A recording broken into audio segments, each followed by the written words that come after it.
መጽሐፍ ቅዱስ የያዝን እንደ ቆመን እናወጣለን። ማቴዎስ ወንጌል ምዕራፍ 2 ከቁጥር 1 ጀምሮ እስከ 12 ያለውን ቃል በጌታ በኢየሱስ ስም አነባለሁ። እንደዚህ ይላል። በንጉሥ ሄሮድስ ዘመን ኢየሱስ በቤተልሔም ይሁዳ ተወለደ። በኋላ ጠቢባን ከምስራቅ ወደ ኢየሩሳሌም መጥተው የተወለደው የአይሁድ ንጉሥ ወዴት ነው? በምስራቅ ኮከቡን አይተን ልንሰግድ መጥተናልና ሲሉ ጠየቁ። ንጉሥ ሄሮድስ ይህን በሰማ ጊዜ ታወከ፣ እንዲሁም መላይቱ ኢየሩሳሌም አብራቸው ታወከች። እርሱም የካህናት አለቆችንና የአይሁድ ሃይማኖት መምህራንን በሙሉ ሰብስቦ ክርስቶስ የት እንደሚወለድ ጠየቃቸው። እነሱም በይሁዳ ቤተልሔም ነቢዩ እንዲህ ብሎ ጽፏልና አሉ። የይሁዳ ምድር የምትገኘው አንቺ ቤተልሔም ከሌሎች የይሁዳ ገዢዎች በምንም አታንሽም። የሕዝቤ እስራኤል ጠባቂ የሚሆን ካንቺ ይወጣልና። ከዚያም ሄሮድስ ጠቢባኑን በሚስጥር አስጠርቶ በማነጋገር ኮከቡ የታየበትን ትክክለኛ ጊዜ ተረዳ።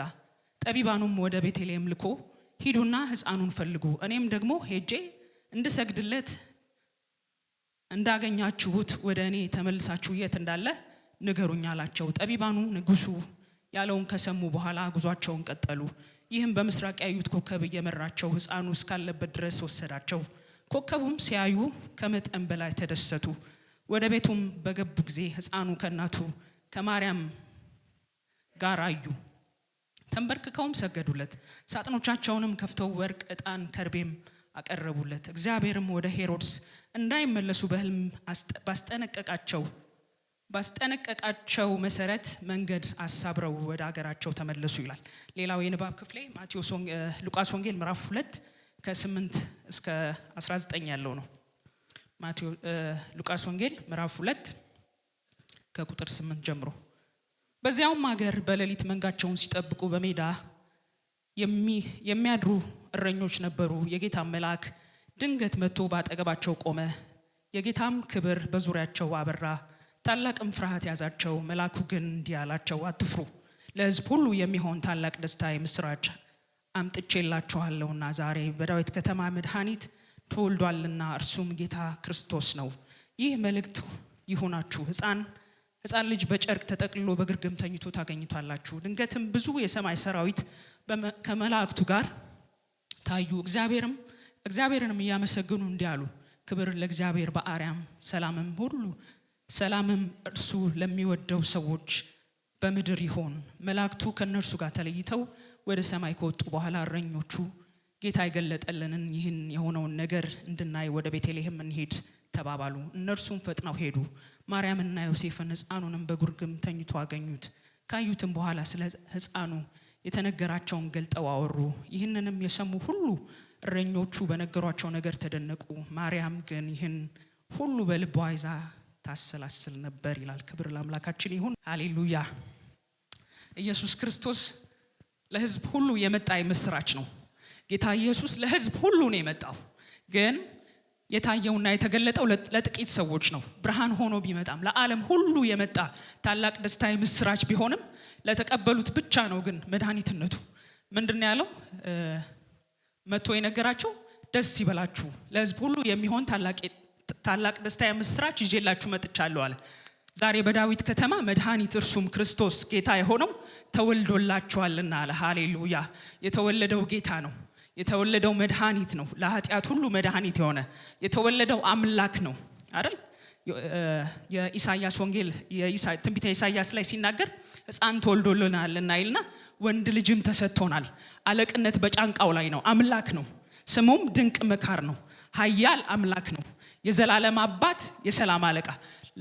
ወሰን የለውም፣ ድንበር የለውም። ከዚህ እስከዚህ ነው ግዛቱ አይባልም። ዘላለማዊ የሆነ መንግስት ይዞ ነው የመጣው ኢየሱስ። ሊገዛ ነው የመጣው፣ ዓለምን ሁሉ ሊገዛ። ለሁሉ የወጣ ብርሃን ነው ኢየሱስ። ላልተገለጠላቸው ብርሃኑን ላላዩት ግን ሚስጥር ነው። ለኛ ብርሃኑ ለበራልን ላየነው ብርሃኑን ላየን ለኛ ግን ምንድነው? እውነት ነው፣ ህይወት የሆነልን ጌታ ነው። ላልበራላቸው ግን ሚስጥር ነው። ማይገባቸው ሚስጥሪ ነው ኢየሱስ። የእግዚአብሔር ደግሞ ሚስጥር ነው። ለበራለት ለተቀበለው ብቻ ህይወት ነው። ሃሌሉያ። ይህ ጌታ ነው፣ ይህ አምላክ ነው ስጦታ ሆኖ የመጣልን ጥቅልል ሆኖ በዚህ በምናየው ዓለም ውስጥ ተራ በሚመስል መንገድ የመጣው ውድ የሆነ እግዚአብሔር ስጦታ ነው። ይህ አምላክ ይህ ኢየሱስ ለሁላችንም የመጣ ስጦታ ነው። ክብር ለአምላካችን ይሁን። ለዓለም ሁሉ የመጣው ይህ ስጦታ ዓለምን ሁሉ ሊያድን የመጣው ስጦታ ለኛ በርቶልናል። ለበራለት ብቻ ነው የሚሆነው። እግዚአብሔር አምላክ ነው፣ ለኛም በራልን ነው የሚለው። ላልበራለት ሚስትሪ ነው፣ ላልበራለት ሞኝነት ነው። ለበራለትና ለተቀበለው ግን ሃሌሉያ መዳኛ ነው። ኢየሱስ መድኃኒት ነው። ኢየሱስ ክርስቶስ ነው የመጣው። ደግሞ ተራ ሰው አይደለም። ክርስቶስ ማለት የተቀባ ነው፣ አኖይንትድ ነው፣ መሳያ ነው፣ መሲህ ነው የመጣው። በጣም የሚገርማችሁ እነዚህ ያው እረኛ ሲባል እኛ ሀገር እንደ ተራ ሰው ነው የምናያቸው። እነዚህ እረኞች ተራ እረኞች አልነበሩም። እነዚህ እረኞች እንደማንኛውም እኛ እረኛ እንደምናየው አይነት ሰዎች አይደሉም። እነዚህ እረኞች ከመንፈስ ዓለም ጋር ንክኪ ያላቸው እረኛ ናቸው። ሰብአ ሰገል እዚህ በዚህኛው ትርጉም ላይ ሰብአ ሰገል አይላቸውም፣ ጠቢባን ነው የሚላቸው። በፊቱ ትርጉም ላይ ግን ሰብአ ሰገል ነው የሚላቸው። ሰብአ ሰገል ጠቢባን ናቸው፣ አዋቂ ናቸው። እነሱ እንኳን ጌታ ኢየሱስን ለማግኘት ሲሄዱ ኮከብ መርቷቸው ነው የሄዱት። እነዚህ ግን ምንም ማያውቁ ብለን የምናስባቸው እረኞችን ከመንፈስ ዓለም ጋር ግንኙነት ስላላቸው ቀጥታ ነው የሄዱት። ሌላ ምንም ምሪት አልጠበቁም። በቤተልሔም ተወልዷል ተባሉ። ቀጥታ ኢየሱስ ክርስቶስ የተወለደበት ግርግም ጋር ሄዱ። በነገራችን ላይ ግርግም በረት አይደለም። ግርግም ወይም ማንገር ይባላል በእንግሊዘኛ። ከድንጋይ የሚሰራ ጎድጎድ ያለ ነገር እንስሳት የሚመገቡበት እህል መሬት ላይ አይደረግላቸውም። የሚበሉት ፍሩሽካ ምናምን ነው የሚባለው። እሱ መሬት ላይ አይደረግም። ጎድጎድ ያለ ነገር ከድንጋይ የተሰራ ነው። ከዛ ላይ ይመገባሉ፣ ከዛ ላይ ውሃ ይጠጣሉ። ጌታ ኢየሱስ በግርግም ነው የተኛው። ግርግም የመብያ ቦታ ነው። እነዚህ እረኞች ተራረኞች አይደሉም ብያቸዋለሁ። እዛው ቴምፕል አካባቢ ቤተ መቅደስ አካባቢ ያሉ እረኞች ናቸው። ሚስጥራትን የሚያውቁ ናቸው። ከመንፈሳዊ ነገር ጋር ግንኙነት ያላቸው ናቸው። እነዚህ እረኞች ለመስዋዕት የሚሆን በግ የሚያቀርቡ ናቸው። ለመስዋዕት የሚሆን በግ ፐርፌክት መሆን አለበት። መስዋዕቱ ንጹህ መሆን አለበት። ያልተነካካ ቁስል የሌለው ምናምን የሆነ ህመም የሌለው የተመታ ነገር ሊኖረው አይገባም። ስለዚህ አዲስ በግ ሲወለድ ግልገል ሲወለድ ምን ያደርጉታል? ገና ከእናቱ ማህፀን የወጣ ስለሆነ ከሙቀት የወጣ ስለሆነ ለሙቀት በጨርቅ ይጠቀልሉታል። እንዳይደናበር ደግሞ የተወሰነ ስፔስ ውስጥ አይደል የእናቱ ሆድ ውስጥ ያለው እንደዚህ ሲወጣ እንዲህ መቆምም አይችልም። ግራም ይጋባል፣ ይገጫጫል። በጣም ድንጋያማ ነው የእስራኤል ምድርና ተገጫጭቶ እንዳይቆስል ተገጫጭቶ እንከን እንዳይኖረው ለመስዋዕት ማይሆን እንዳይሆን ምን ያደርጉታል? ጠቅልለው ግርግም ላይ ያስተኙታል። ተግባባን?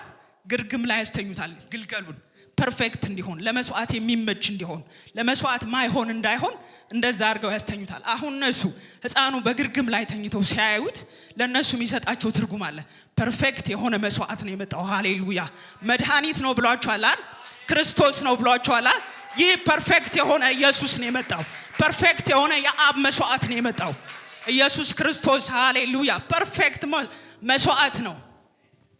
ስለዚህ እነሱ ያን ሲያዩ ለነሱ የሚሰጣቸው ትርጉም አለ። ሌላው ደግሞ እዛ ግርግም ላይ ግርግም ያው ድንጋይ ነው ብያቸዋለሁ።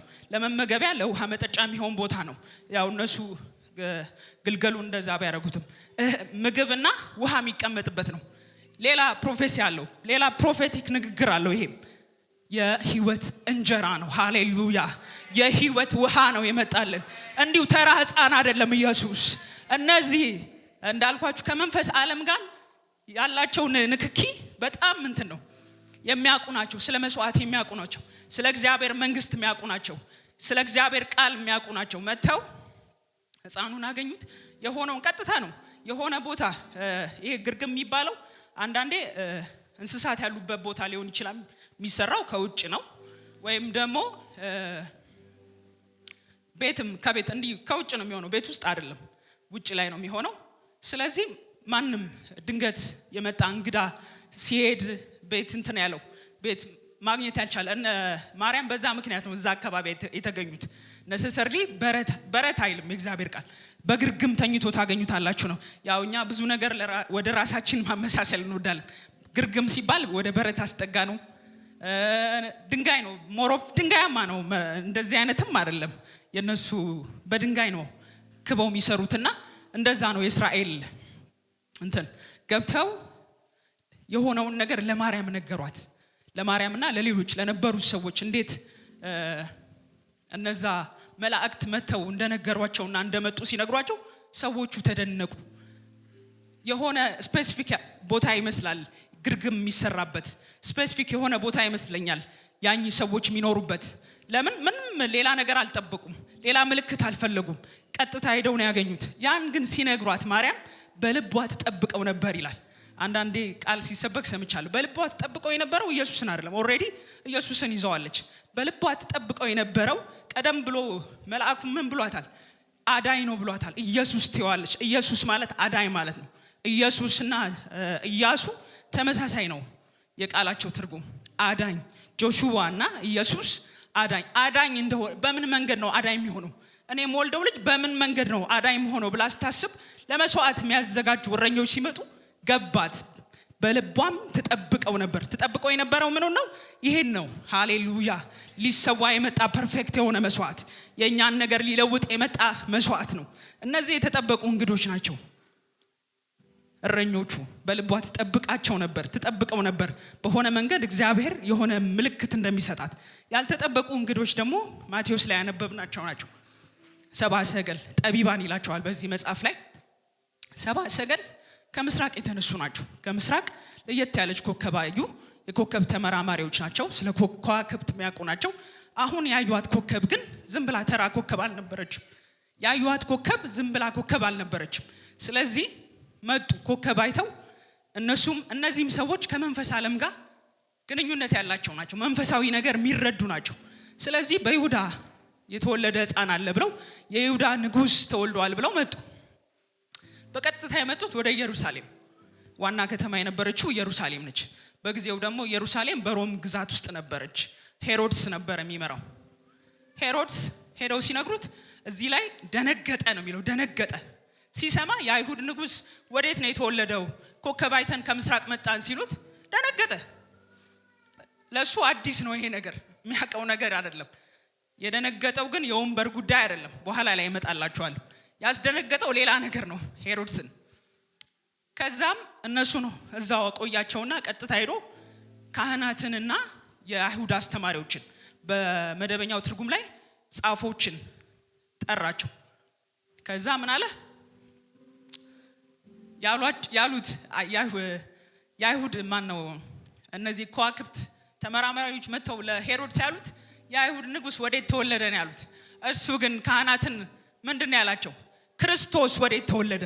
ይሴ ይሄ ጉዳይ የወንበር ጉዳይ አይደለም። ክርስቶስ እንደተወለደ አውቋል። የመጣው መሲህ እንደሆነ አውቋል። የመጣው የተቀባ እንደሆነ አውቋል። ጉዳዩ የወንበርና የዚህ ምድር ጉዳይ እንዳልሆነ አውቋል። ክርስቶስ ብሎ ነው የጠየቃቸው። ክርስቶስ ወዴት እንዲወለድ ጠየቃቸው። የካህናት አለቆች ጸሐፍቶች ደግሞ ያውቃሉን ትንቢትን መጽሐፍትን ስለሚያውቁ በቤተልሔም ይሁዳ ነው። አንቺ ቤተልሔም የይሁዳ ምድር ከይሁዳ ገዢዎች ከቶ አንታንሽም፣ ሕዝቤን እስራኤልን የሚታደግ መስፍን ካንቺ ይወጣል ተብሏል። ስለዚህ በይሁዳ ቤተልሔም ነው አሉት። ስፔሲፊክ ቦታውን ከነሱ አወቀ። የከዋክብት ተመራማሪዎችን ተመልሶ ሄዶ ጠየቃቸው የታየበትን ዘመን፣ ከዋክብቱ መቼ እንደታየ ጊዜውን ደግሞ ከነሱ ተረዳ። በቃ በሰላም ሂዱና ንጉሱን ስገዱለት፣ ለሕፃኑ ስገዱለትና ተመልሳችሁ መታችሁ ለኔ ደግሞ ንገሩኝ፣ እኔ ሜጄ ሰግዳለሁ። ጥሩ አይመስልም? ጥሩ ይመስላል እኮ። ከዋክብት ተመራማሪዎቹ መንፈሳዊ ባይሆኑ ይሄ የንጉስ አባባል በጣም የተባረከ ወርዶ ሄዶ ሕፃንን ሊሰግድለት መልካም ሰው ያስብላል። ለማይረዳ ሰው ሄዱ። ያ ኮከብ በምስራቅ ያዩት ኮከብ እየመራቸው እስከ ኢየሱስ ክርስቶስ እስካለበት ድረስ ወሰዳቸው። ልክ ጌታ ኢየሱስ ያለበት ጋር ሲደርስ ኮከቡ ቆመ። ገቡ፣ ሕፃኑን አገኙት፣ ሰገዱለት። ሃሌሉያ! አምልኳቸውን ሰጡት። ከዛም በኋላ ሳጥናቸውን ከፈቱ። ወርቁን፣ ከርቤውን፣ ዕጣኑን አቀረቡለት፣ ሰጡት። ከዛም ተረዱ። በመንፈስ ከመንፈስ ዓለም ጋር ግንኙነት ያላቸው ሰዎች ናቸው። የሚረዱ ሰዎች ናቸው። ያ ሄሮድስ ያለውን በስጋ የተናገራቸውን መልካም የሚመስለውን ንግግር አይደለም የተቀበሉት። እዚህ ጋር እግዚአብሔር በህልም ተናገራቸው። በመደበኛው ላይ በመንፈስ ተረድተው ነው የሚለው። ወደ ሀገራቸው በሌላ መንገድ ሄዱ። ወደ ሄሮድስ አልሄዱ። ከዛም ሄሮድስ ጠበቃቸው። ሲያይ አይመጡም። በቃ እንደተሳለቁበት አሰበ። በኋላም 2 ዓመትና ከዛ በታች የሆኑትን በኢየሩሳሌም ያሉትን ሕፃናት በሙሉ አስጨፈጨፈ። ይህን የዘላለም አጀንዳ የሚያስቆም መስሎት፣ ክርስቶስን የሚያስቆም መስሎት ልክ በሙሴ ዘመን እንደነበር ትዝ ይላችኋል። በሙሴ ጊዜ ሙሴ ሊገለው ሙሴ አንድ አይሁድን ነው ከባርነት ያወጣው፣ ፊዚካል ከሆነው ዓለም ከግብጽ ያወጣው። ጌታ ኢየሱስ ግን ለዓለም ሁሉ የመጣ ብርሃን ነው። ሃሌሉያ! ለዓለም ሁሉ የመጣ መድኃኒት ነው። ይህን ዘላለማዊ መንግስት የሚያስቆም መስሎት መጣ። ዘላለማዊ መንግስቱን የሚያስቆም መስሎት ይህንን የእግዚአብሔርን አጀንዳ ለማስቆም አስቦ ጠላት ተንቀሳቀሰ። በሄሮድስ በኩል ግን አልሆነም። ሃሌሉያ! ክብር ለአምላካችን ለእግዚአብሔር ይሁን። ያው ታሪኩ እንደምታውቁት እንዳላስረዝምባችሁ ለዮሴፍ እግዚአብሔር ነገረው ወደ ግብጽ እንዲሄድ፣ በዛ ተሸሸገ። የዛኔ የእስራኤልን ሕዝብ ያስጨነቀችው ግብጽ ለጌታ ኢየሱስ ግን መሸሸጊያ ሆነች። ሃሌሉያ! እግዚአብሔር ሲያዝ ጠላት ይታዘዛል። እግዚአብሔር ሲናገር ማይሰማ የለም። ጠላት እንኳን ለእናንተ ፕሮግራም ይንቀሳቀሳል። ክብር ለእግዚአብሔር ይሁን። ያው ይህን ታሪክ ስናይ 3 አይነት ሰዎችን እናያለን። የመጀመሪያዎቹ 70 ሰገል ናቸው፣ ጠቢባን ናቸው፣ አዋቂዎች ናቸው። እነዚህ ሰዎች በምስራቅ ያዩትን ኮከብ አይተው የሚገርም ኮከብ ነው በቃ ምናምን ብለው አልተቀመጡ። ያላቸውን ዕውቀት፣ ያላቸውን ጥበብ፣ ያላቸውን ሀብት፣ ያላቸውን አቅም፣ ያላቸውን አምልኮ ይዘው ወዴት መጡ? ወደ ንጉሱ መጡ፣ ወደ ኢየሱስ መጡ፣ ፍለጋ መጡ፣ ሊፈልጉ መጡ። ወዳወቁት ዕውቀታቸውን የሚራመዱበት ሰዎች ናቸው። ላወቁበት ዕውቀት ምላሽ የሚሰጡ ናቸው። አንዳንድ ሰው አወቀ አይባልም። አክቹአሊ ሰው አውቆ ካልተራመደበት፣ አውቆ ያወቀውን ዕውቀት ተግባራዊ ካላረገ አወቀ አይባልም። ግን እነዚህ ሰዎች ላወቁት ዕውቀት፣ ላዩት ለዛ ነገር ምላሽ ይሰጡ ናቸው። ያላቸውን ሁሉ ይዘው ወደ ንጉሱ የመጡ ናቸው። አምልኳቸውን፣ ኃይላቸውን፣ አቅማቸውን ሁሉ ይዘው ወደ ኢየሱስ የመጡ ናቸው። ሁለተኛዎቹ ደግሞ ሁለተኛዎቹ ሄሮድስ። ካህናት ላይ በኋላ መጣባቸዋለሁ። እነሱ በጣም ሰፊ ስለሆነ የነሱ ጉዳይ። ሄሮድስ ነው ሁለተኛ። ሄሮድስ ስታዩት የሮም ንጉስ ነው። ስታዩት እንደዚሁ ንጉስ ነው። ግን የጠላት እጅ ነበር፣ የጠላት መሳሪያ ነበር። ዘላለማዊ ዕቅድን የእግዚአብሔርን አጀንዳ ለማስቆም የመጣ እጅ ነበር። ጠላት የጨለማው ዓለም በሱ በኩል በሱ እጅነት በሱ መሳሪያነት ይህንን የዘላለም ዕቅድ ሊያስቆመው፣ ይህንን የኢየሱስ ክርስቶስን ዘላለማዊ አጀንዳ በሱ ሊሆን ያለውን ለዓለም ሁሉ የመጣን መድኃኒት ሊያስቆም የተንቀሳቀሰበት ሰው ነው ሄሮድስ። ለምን ይመስላችኋል? ጠላት ጌታ ኢየሱስ በአካል መምጣቱን፣ በስጋ መወለዱን፣ ከኛ ጋር በስጋና በደም መካፈሉን ያልፈለገው ስራውን ሊያፈርስ ስለመጣ። ሃሌሉያ! የዳቢሎስን ስራ ሊያፈርስ የእግዚአብሔር ልጅ ተገለጠ ይላል። የተገለጠው በስጋ የመጣው በደምና በስጋ ከኛ የተካፈለው የዳቢሎስን ስራ ሊያፈርስ ነው። የጠላትን አጀንዳ ከንቱ ሊያደርግ ነው። ሄሮድስ ተረድቷል። የተወለደው የአይሁድ ንጉስ እንዳልሆነ፣ በትክክል ክርስቶስ እንደሆነ አውቋል። አይደንቲቲ አውቋል። ያውቃል በደንብ። ሃሌሉያ! አይደንቲቲያችሁን፣ ማንነታችሁን ማወቅ ይሁንላችሁ።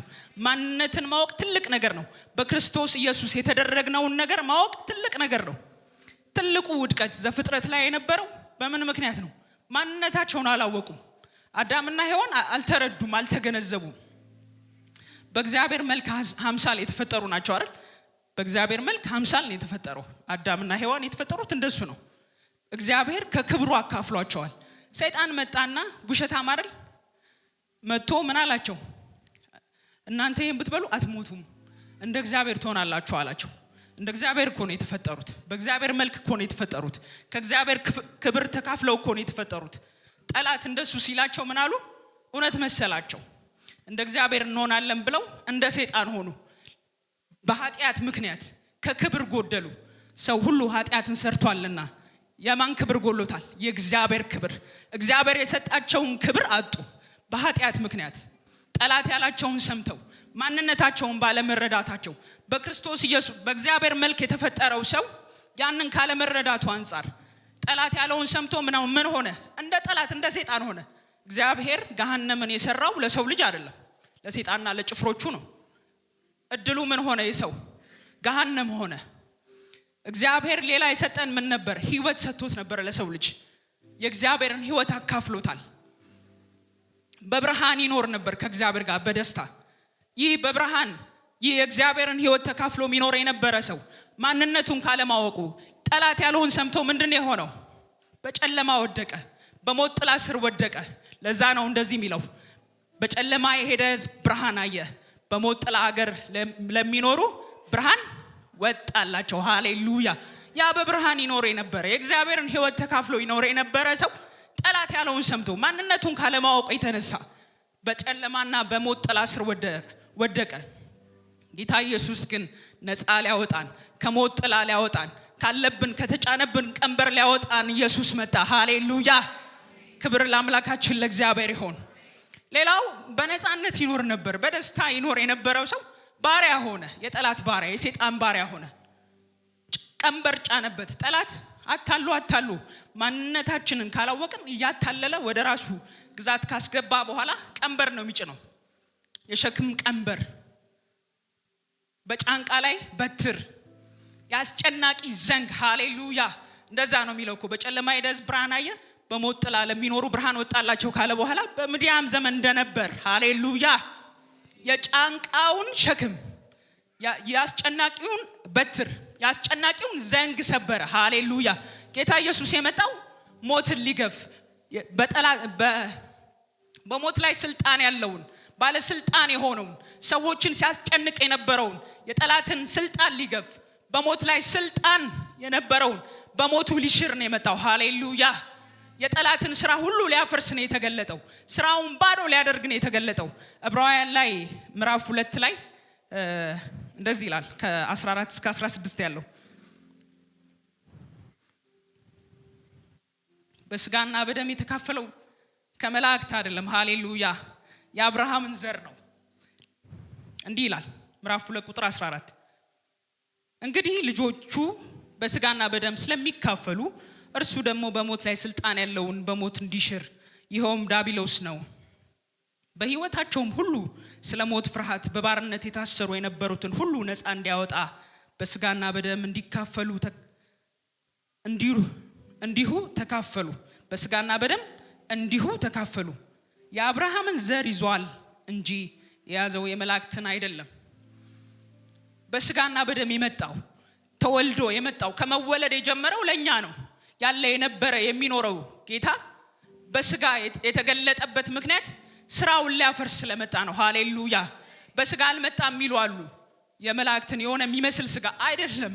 ስጋ ለብሶ መምጣቱ ብቻ ትርጉም አለው። ሄሮድስ ያስደነገጠው ለዛ ነው። የመጣው ዝም ብሎ የአይሁድ ተራ ንጉስ አይደለም፣ ክርስቶስ ነው የመጣው። የጠላትን ስራ ሊያፈርስ ነው የተገለጠው።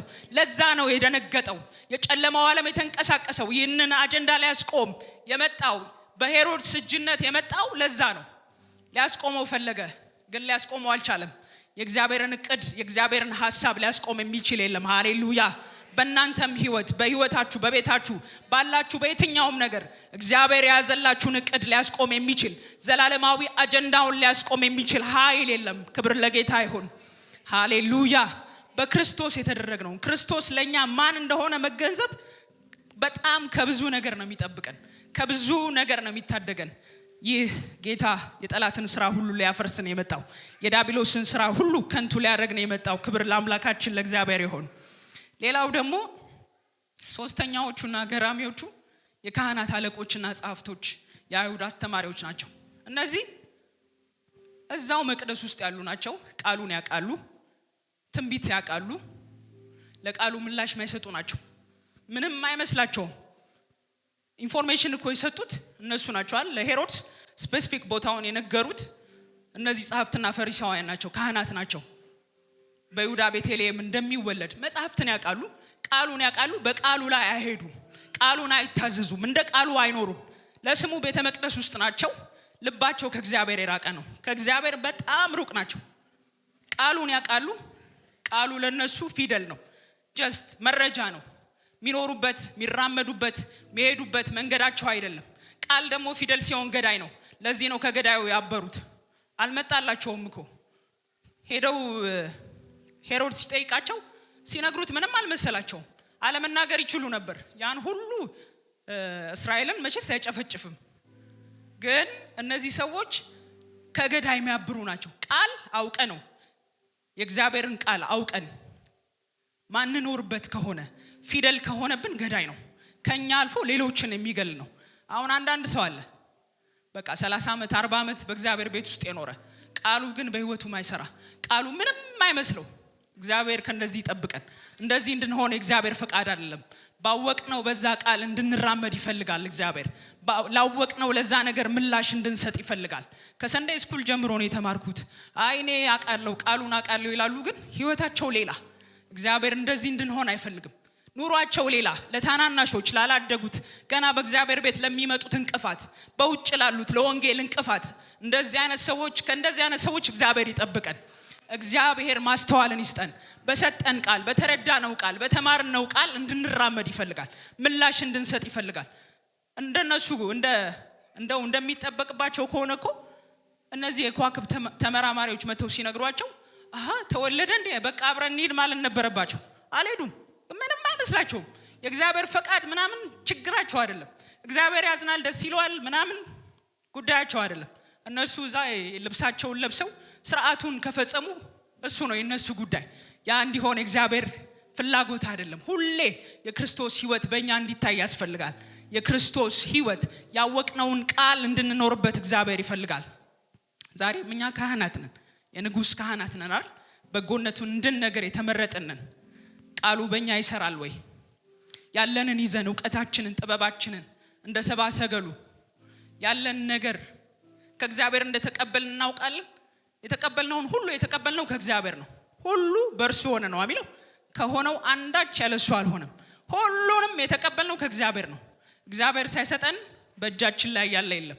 እግዚአብሔር ሳይፈጥረው በዚህ ምድር ላይ ያለ የለም። ኤግዚስት ያደረገ ነገር የለም። መልሰን ያለንን ለሱ እንድንሰጠው ወደሱ ይዘነው እንድንመጣ ይፈልጋል። ዕውቀት አለን፣ ጥበብ አለን፣ አቅም አለን፣ ወጣትነት አለን፣ ቁንጅና አለን፣ ቅባት አለን፣ ምን አለን? እግዚአብሔር በእጃችን ላይ ሰጠን።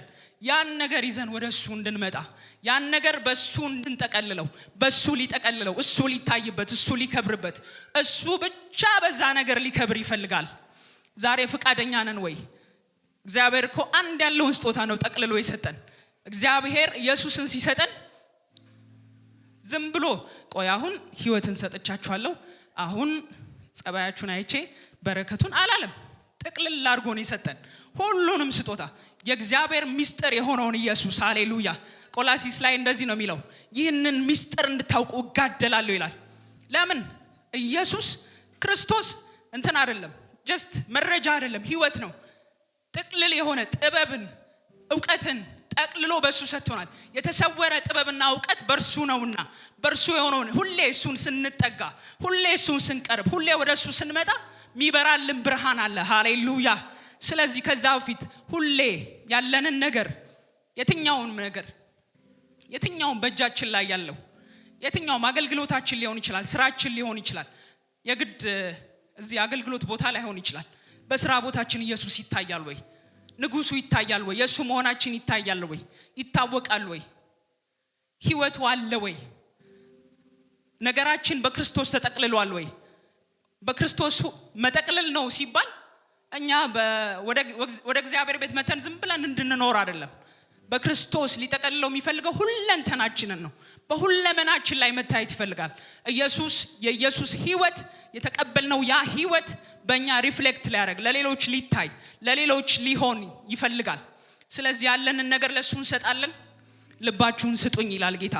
ልባችሁን፣ የህይወት መውጫ የሆነውን ሰው ልቡን ከሰጠ ሌላውን መስጠት ብዙም አይከብደውም። ሰው ልቡን ከሰጠ ምክንያት አያበዛም። ነገሩን በፍቅር የሚያደርግ ሆነ ስለወደደን አይደል? አንድያ ልጁን እስኪሰጥ ድረስ ዓለሙን እንዲሁ ወዷል ነው የሚለው። ያለንን ልንሰጠው ፍቅር አለን፣ ፍላጎት አለን። በፍቅር ነው አገልግሎታችን፣ ስራ ቦታችን ወደነው ነው ስራችን የምንሰራው ነው። እንዲሁ ደሞዝ ስለምንበላበት ነው ነው በቃ አይቅር በቃ ከኔ አይቅር አይነት ነው ምን ሰራው እንደዛ እንዲሆን እግዚአብሔር ፈቃድ አይደለም የልጁን መልክ አያሳይም እንደዚህ አይነት መልክ የልጁን መልክ የሚያሳየው በእውነት በፍቅር በመሰጠት እግዚአብሔር የሰጠን የትኛውም ነገር ከሱ እንደተቀበልን አውቀን መልሰን ለሱ ስንሰጥ መልሰን ለሱ ለክብሩ መታያ ስናረግ ያን ጊዜ እግዚአብሔር ይከብራል ባለንበት በየትኛውም ነገራችን መልሳችሁ ስጡኝ ይላችኋል መልሳችሁ ስጡኝ በኔ ይጠቅለል ለኔ አምጡልኝ ልክ ሰባ ሰገሉን ይዘውት እንደሄዱት አምጡልኝ ያላችሁን ነገር ለኔ ስጡኝ በኔ ይጠቅለል የልጄ መልክ ይታይበት ይላችኋል እግዚአብሔር የልጁ መልክ ይታይበታል ወይ ኑሯችን የእግዚአብሔር መልክ ይታይበታል ወይ አወጣጣ ገባባችን የእግዚአብሔር መልክ ይታይበታል ወይ አገልግሎታችን የእግዚአብሔር መልክ ይታይበታል ወይ ስጦታ እንደተሰጠው ከእግዚአብሔር ሪዋርድድ እንደሚሆን ሰው ነው ወይ ምን ሰራው ለእግዚአብሔር ከእግዚአብሔር ዋጋ እንዳለው ሰው ነው ወይ ምን ሰራው የእግዚአብሔር ቃል አንድ ሚስኮት የሚደረግ የእግዚአብሔር ቃል ልንገራችሁ ሁለተኛ ጢሞቴዎስ ምዕራፍ 2 ቁጥር 4 ላይ እግዚአብሔር ሁለንተናችንን ጠቅልለን እንድንሰጠው ይፈልጋል ክርስቶስ በእኔ ይኖራል ካል እኔ አልኖርም ካል እሱ በእኛ ሊኖር እሱ በእኛ ሊታይ የሱን ሩጫ እንድንሮጥለት ይፈልጋል ሃሌሉያ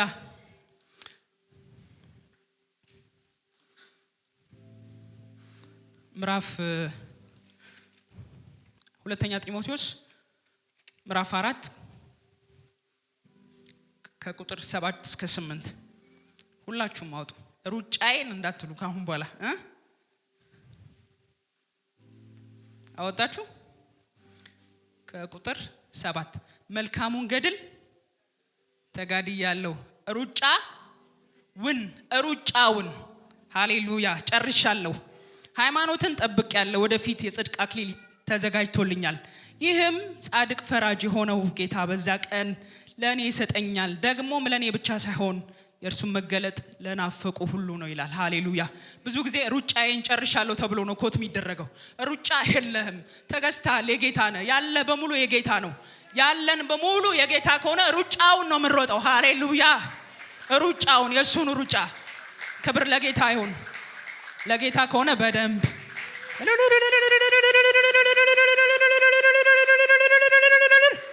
ሃሌሉያ ብዙ ጊዜ ሩጫዬን ተብሎ ነው የሚባለው ሩጫውን የሆነ ሩጫ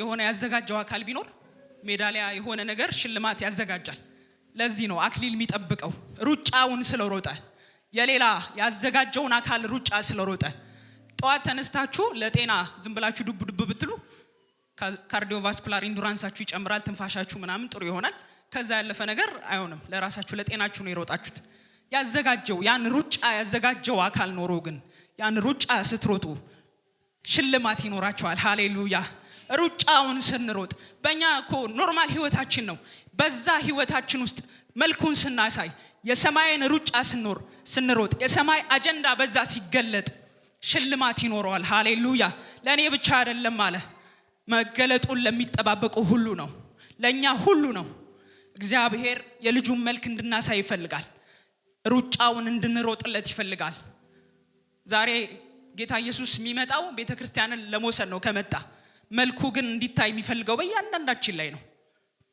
በሁላችንም ላይ መልሶ ሊጠቀልለው ይፈልጋል ህይወታችን በሱ እንዲጠቀለል ይፈልጋል መልኩ በዛ እንዲታይ ይፈልጋል ሃሌሉያ ሩጫውን እንድንሮጥለት እንደሚገባ እንድንኖርለት ይፈልጋል ስለዚህ ፍቃደኛ ነን ወይ ያለንን መልሰን ልንሰጠው ወደሱ ይዘን ልንመጣ ይዞ መምጣት ነገራችንን በሱ መጠቅለል የመጀመሪያው ተጠቃሚዎች እኛ ነን ሁለንተናችን በሱ ይጠቀለላል ሁለንተናችን በሱ ይወረሳል ወደ ኢየሱስ ስንመጣ ደግሞ ምንድነው ብያችኋለሁ የጥበብና የእውቀት መዝገብ የተሰወረ የጥበብና የእውቀት መዝገብ ነው ብለናል ክርስቶስ የእግዚአብሔር ምስጢር ነው ብለናል ሁሌ ወደሱ ስንጠጋ ሁሌ እሱን ስንቀርብ ሁሌ ወደሱ ስንመጣ ብርሃን ይበራልናል ያ ብርሃን ሲበራልን ብርሃኑ ሲገለጥ ብርሃኑ ሲያገኘን ህይወት ይበዛልናል ህይወታችን እንደነበር አይቀጥልም ወደሱ በተጠጋን ቁጥር ወደሱ በመጣን ቁጥር ብርሃን እናገኛለን ያ ብርሃን ደግሞ መልሶ ህይወታችንን ያበራል ክብር ለጌታ ይሁን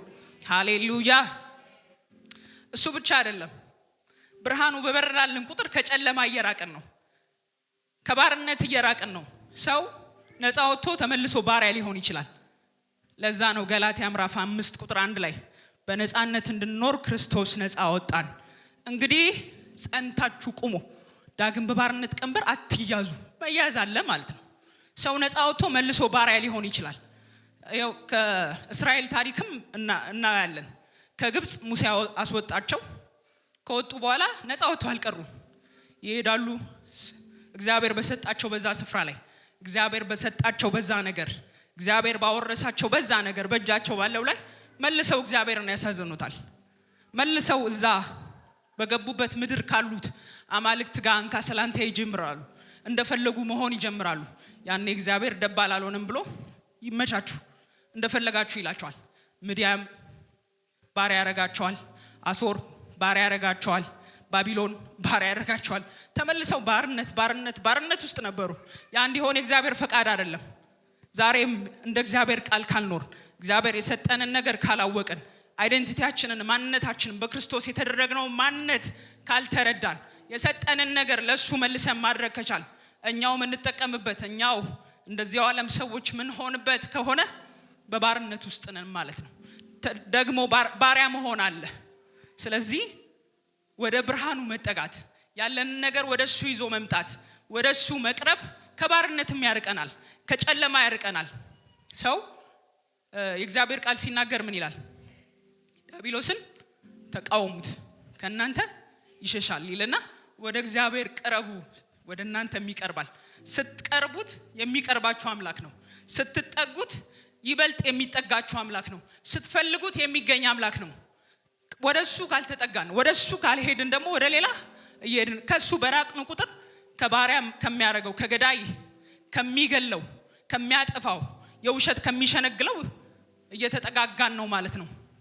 ይህ ግን ለኛ አይሆንብንም። ሃሌሉያ። ወደሱ መጠጋት ያለንን በሙሉ ወደሱ መጠቅለል ያለንን ይዘን እለት ወደሱ መጠጋት ወደሱ ስንጠጋ ያ ጥቅል የሆነው ስጦታ ስንቀርበው ዕውቀት ጥበብ ያለበት ያ ስጦታ ብርሃን የሆነው ኢየሱስ ስንቀርበው ብርሃን ሲያበራልን ህይወታችን ሲበራ ህይወታችን የተገለጠ ሲሄድ ለሌሎች ሲደምቅ ህይወት ሲበዛልን ሃሌሉያ። ያ ነው የእግዚአብሔር ፈቃድ። ዛሬም ያለንን ነገር ወደ እግዚአብሔር ይዘን እንድንመጣ እግዚአብሔር ይፈልጋል። ወደሱ እንድንቀርብ ይፈልጋል። ወደሱ እንድንጠጋጋ ይፈልጋል። እለት ወደሱ መጠጋት ይሆንልን። ያለንን ይዘን ወደሱ መቅረብ ይሆንልን። እሱን ብቻ ማለት ይሆንልን። ምርጫችን ኢየሱስ ይሁን። ሃሌሉያ። መረዳት ይሆንልን። በክርስቶስ ኢየሱስ የተደረግነውን ማንነት መረዳት። ካለ መረዳት ነው በጣም ብዙ ነገር የሚጠፋው።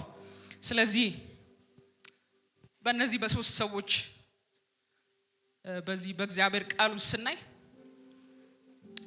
ሰብአ ሰገል እናያለን። ሰብአ ሰገል ባላቸው ዕውቀት ባላቸው ነገር ያላቸውን ነገር ይዘው ወደ እግዚአብሔር የሚመጡ ናቸው።